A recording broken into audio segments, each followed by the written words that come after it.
সিলেটে গোয়াইনঘাটে মা ও ছেলে মেয়ে হত্যার ঘটনায় থানায় মামলা হয়েছে।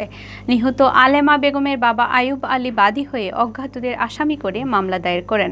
বুধবার রাতে গোয়াইনঘাট থানায় মামলাটি দায়ের করা হয়। মামলায় আসামি হিসাবে কারো নাম উল্লেখ করা না হলেও প্রাথমিক তদন্তে পুলিশ নিশ্চিত হয়েছে হত্যাকাণ্ডের ঘটনাটি আলেমার স্বামী হিফজুর রহমানই ঘটিয়েছে।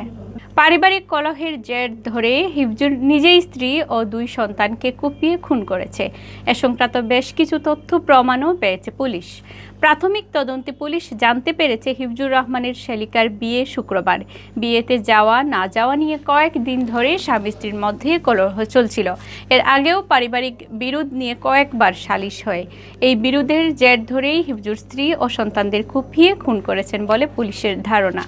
ঘটনার দিন বুধবার ভোরে ফয়েজ নামের এক আত্মীয়কে ফোন দিয়ে টাকা নিয়ে আসতে বলেন হিফজুর।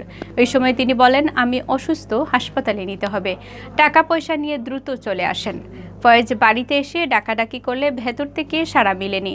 পরে প্রতিবেশীদের সাথে নিয়ে দরজা খুললে ভেতরে রক্তাক্ত অবস্থায় হিফজুর ও তার পরিবারের সদস্যদের পড়ে থাকতে দেখা যায়।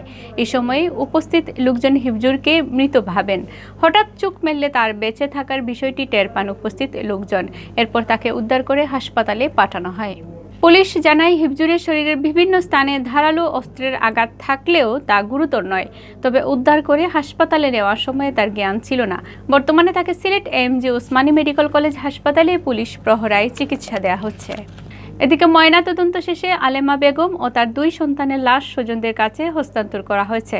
গতকাল বাদ আসর আলেমার বাবার বাড়ি গোয়াইনঘাট উপজেলার রামনগরে তাদের দাফন সম্পন্ন হয়েছে।